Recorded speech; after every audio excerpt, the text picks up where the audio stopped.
Presiden Joko Widodo sudah menyampaikan sikapnya soal penundaan pemilu. Lalu apakah pernyataan ini cukup atau harus diperjelas dengan komitmen lebih lanjut terkait pelaksanaan pemilu 2024? Kita akan bahas persoalan ini dengan tenaga ahli utama Kantor Staf Presiden Ali Mokhtar Ngabalin dan Johnson Sitindaun, Wakil Sekjen Partai Demokrat. Selamat sore, apa kabar Bung Johnson, Bung Ali, sehat ya? Ya, selamat sore. Selamat sore penonton Indonesia. Sore, saya mau ke Bung Johnson dulu nih. Kalau dari pernyataannya Pak Presiden tadi, soal kita bukan hanya taat dan tunduk tetapi juga patuh pada konstitusi. Ini sudah cukup tegaskah atau gimana kalau dari Demokrat? Yang pertama tentu kita apresiasi ya. Karena yang ditunggu-tunggu beberapa waktu belakangan ini ya adalah pernyataan Pak Presiden ini secara langsung ke publik begitulah. Jadi pada hari ini kita telah mendengar itu. Yang kedua, saya tadi membaca begitu kata per kata dari setiap pernyataan Pak Presiden. Saya pikir kurang lugas ya, gitu dia. Di mana kurang lugasnya? Di mana kurang Jadi, lugasnya?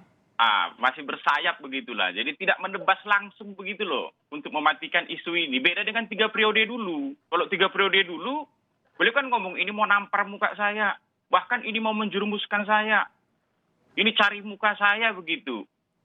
Jadi langsung selesai, langsung ditebas selesai begitu. Tapi kalau yang ini saya baca tadi itu, ya kalau kemudian ada pernyataan untuk perpanjangan, ya nggak boleh dilarang dong. Ini kan negara demokrasi katanya. Jadi kalau kita anak sekarang. Oke, jadi dianggapnya masih bersayap nih kalau dari Demokrat. Berikutnya ke Bung Ngabalin. Tampaknya kita akan perbaiki dulu komunikasinya ya dengan Bung Johnson. Lebih keras lagi begitu. Oke, jadi ini tutup buku dan close begitu. Oke, baik. Saya tanya ke Bung Ali gimana? Ya, kalau dalam dunia politik itu ada yang dijunjung tinggi di Indonesia itu adalah kepatutan. Undang-Undang Dasar 1945 itu mengajarkan kepada kita semua tentang presiden dan wakil presiden sebelum dilantik, dia bersumpah. Bersumpah untuk apa? Bersumpah untuk menjalankan seluruh perintah Undang-Undang Dasar tahun 1945. Begitu juga di pasal 7 maupun di pasal 9 tentang masa jabatannya. Karena itu di dalam Islam, kalau orang Islam bersumpah, presiden disumpah itu dengan ucapan demi Allah. Saya bersumpah. Demi Allah, saya berjanji bagi orang Katolik, orang Protestan. Oke. Artinya apa? Mari kita berpolitik dengan cara yang lebih elegan, cara yang bagus. Kalau kita menjunjung sistem pola dan demokrasi, maka pola ini adalah pola yang harus dibangun dalam rangka memberikan pencerahan kepada seluruh masyarakat Indonesia. Jadi saya Itu sebabnya dulu. saya begini. Makanya selalu saya bilang, supaya kita membangun sebuah penghargaan dan kepatutan, asas kepatutan dalam orang berdemokrasi dan berpolitik. Gitu. Oke, Bung Ali, jadi kalau dari pernyataannya Pak Presiden, sebenarnya dibaca oleh publiknya seperti apa? Apakah Ketua Umum Parpol yang sebelumnya mengajukan, udah deh stop dulu aja wacananya? Atau bagaimana Bung Ali lihatnya? Karena kalau Demokrat tadi lihatnya masih bisa bersayap kok ini. Ya, itu kan dua hal. Kalau hal yang pertama itu, apakah dengan pernyataan Presiden Joko Widodo tentang 3 hal itu masih kurang bagi orang-orang yang punya indera yang bagus ya, penglihatan, pendengaran, punya hati, apakah masih kurang dengan pernyataan itu? Yang kedua, tahapan-tahapan regulasi dari Undang-Undang Nomor 27 Tahun 1917 tentang pelaksanaan pemilu. Presiden telah memerintahkan Menteri Dalam Negeri, Profesor Dr. Tito Karnavian, bersama-sama dengan KPU, bersama-sama dengan Komisi 2 DPR RI untuk menyiapkan tahapan-tahapan pemilu. Oke? Kalau sampai dari sini, saya kira kita melihat secara jernih dengan bagus untuk memberikan pembelajaran kepada masyarakat Indonesia. Itu akan sangat, itu yang saya sebut dengan asas kepatutan. Jangan pernah ada yang dalam pikiran kita, apa yang kita gagas, apa yang kita mau, kemudian kita paksakan orang atau siapa saja di alam demokrasi ini, kemudian mau mengikuti cara berpikir kita. Saya kira Oke. kita terlalu radikal dalam berpolitik itu. Tidak Kalau benar Bung- itu. Oke, kalau Bung Jansen melihatnya apa? Pernyataan Pak Presiden ini harus dimaknai apa oleh para ketua umum partai yang sebelumnya mengusulkan wacana ini? Kalau wacana kan katanya boleh-boleh saja di alam demokrasi, tapi dari sikapnya Pak Presiden ini apa yang dibaca Demokrat? Persis. Saya ingin menyampaikan ke publik begini ya, ada ironi menurut saya soal perpanjangan ini, khususnya terkait partai-partai politik. Jadi sekaligus kritik saya kepada teman-teman partai politik begitu. Jadi beberapa waktu lalu seluruh partai politik sudah menyampaikan pandangannya dan sikapnya di Komisi 2 DPR. Hadir juga ketika itu Mendagri begitu. Hadir KPU, hadir Bawaslu. Semua kapoksi tiap partai sudah mengatakan kita sepakat. Ya, itu ada kok itu notulensinya. Kita sepakat bahwa 14 Februari 2024 kita akan pemilu begitu dia. Pertanyaannya sekarang ya untuk 3 partai yang hari ini mengusung soal perpanjangan ini, masa si kapoksi atau anggota-anggota DPR RI mereka itu tidak melapor kepada ketua umumnya begitu? Tiba-tiba hari ini 3 orang ketua umum maju ke depan begitu, kita tunda pemilu begitu dia. Ini kan ironi nih begitu dia. Ini di luar soal menabrak konstitusi ya. Itu dia. Ini di luar soal menabrak konstitusi. Sudah disepakati kok. Kok hari ini 3 orang ketua umum maju ke depan mengatakan sebaliknya begitu. Kita tunda begitu.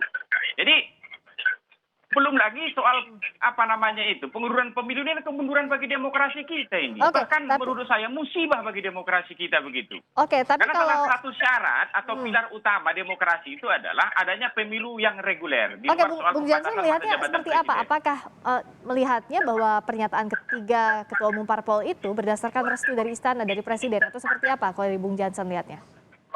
Kalau saya berharap itu tidak. Itu makanya kalau kemudian harus masuk ke pernyataan Pak Jokowi tadi, saya katakan, saya baca kata per kata. Pak Jokowi kemudian mengatakan, Presiden menyatakan bahwa siapapun termasuk menteri, elit partai boleh mengusulkan wacana penundaan. Menurut saya nggak tepat nih. Menteri itu pejabat pemerintah, pembantu presiden. Dia harus patuh konstitusi. Termasuk perilaku ucapannya harus mencerminkan konstitusionalisme di Indonesia, komitmennya kepada demokrasi. Jelas kok konstitusi kita sekarang. Oke, jadi tegas ditujukannya untuk partai politik dan menteri juga tidak boleh begitu mengusulkan wacana itu. Oke, saya tanya ke orang dia udah bersumpah kok. Oke, saya ke Bung Abalin. Silakan tanggapi soal ini. Setuju dengan Bung Jansen?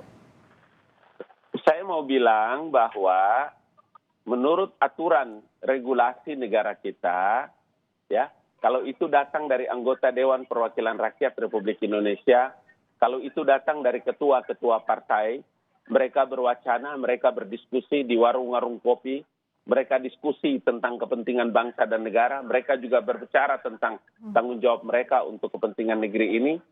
Saya kira kembalikan itu kepada DPR, kepada teman-teman parlemen.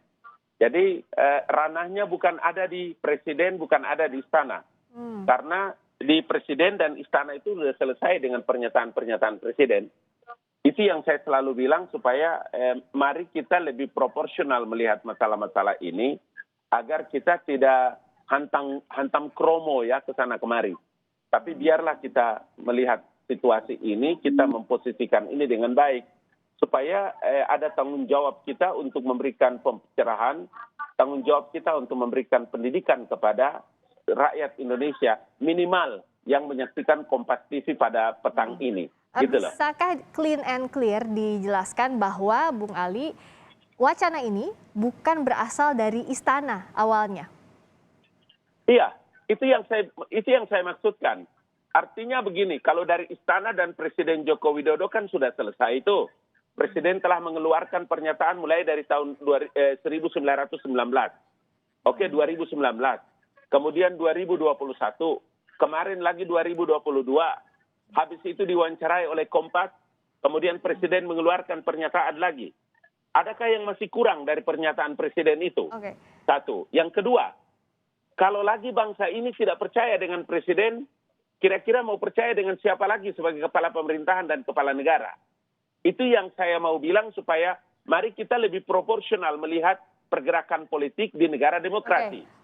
Bahwa kalau ada pikiran, ada usulan, ada perbincangan, terserah, itu mereka bicara di parlemen. Oke, soal ini apakah ada arahan langsung dari Presiden Jokowi setelah pernyataan Presiden ini agar Ketua Umum Parpol tidak mengeluarkan pernyataan wacana soal penundaan pemilu ini lagi? Ada atau tidak, Bung Ali? Tidak bisa. Presiden tidak mungkin akan bisa melakukan intervensi kepada partai politik pendukung pemerintah maupun di luar pemerintah. Coba lihat. Ada beberapa partai politik yang mendukung pemerintah dengan membicarakan tentang masalah isu wacana tentang 3 periode ataupun penundaan pemilu. Tapi ada juga partai pendukung pemerintah ya yang juga berbeda pandangan. Apakah Jokowi harus masuk dan terlibat kemudian mengintervensi dalam pikiran-pikiran independen partai politik? Bung, mari Bung, kita bicara di alam demokrasi.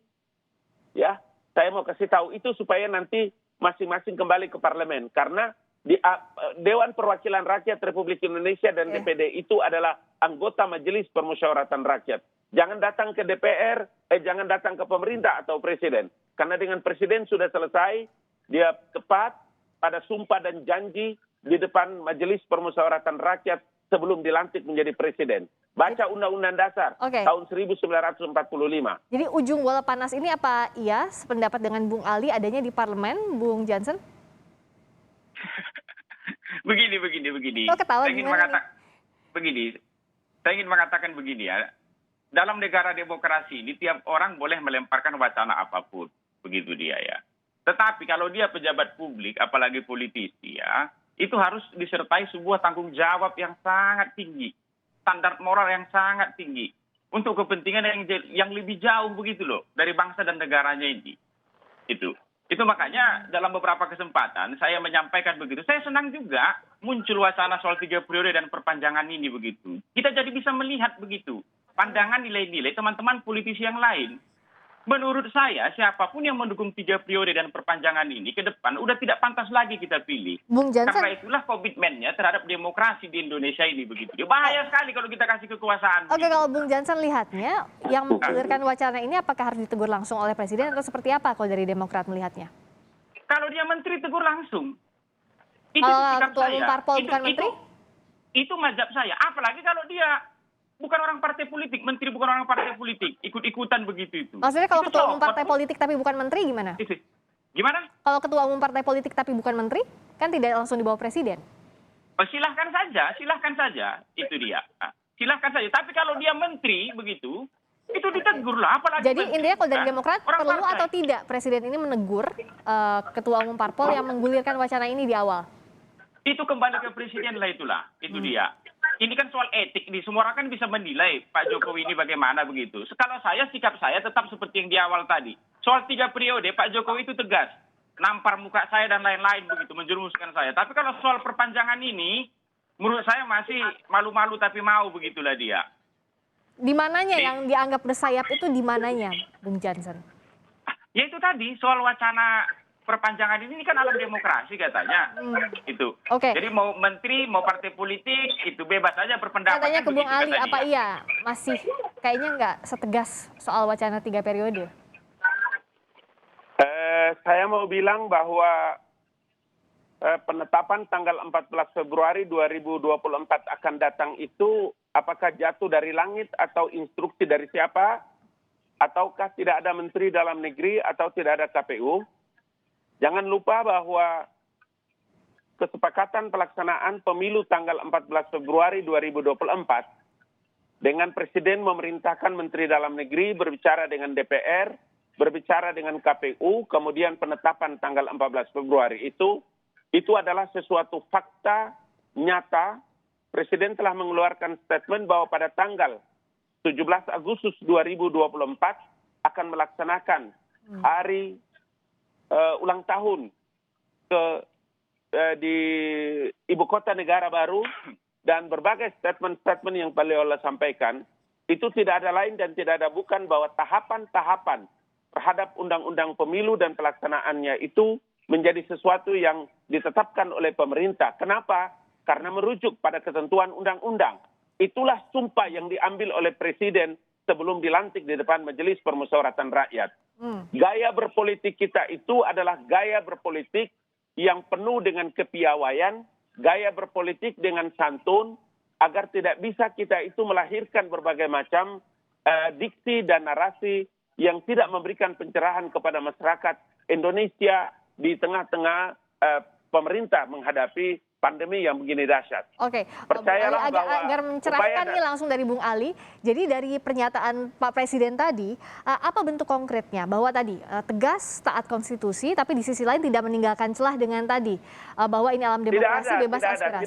Tidak boleh ada satu orang pun yang melahirkan berbagai prasangka buruk di dalam semua pernyataan-pernyataan yang disampaikan oleh kepala negara. Saya mau melihat presiden, saya sebutkan sebagai dalam kapasitas sebagai kepala negara. Karena kalau kita hidup dalam berpolitik dan berpemerintahan, seperti semuanya tidak ada yang benar. Melahirkan berbagai prasangka buruk, curiga dengan berbagai macam, maka tahapan-tahapan itu tidak akan mungkin bisa berjalan dengan baik. Oke. Tadi siang ada yang menyebutkan supaya presiden bersama-sama dengan pimpinan partai politik, kemudian bersama-sama dengan KPU dan DPR untuk mengumumkan bahwa pemilu itu tanggal 14 Februari 2024. Hei, gaya apa ini? Gaya berpolitik apa ini?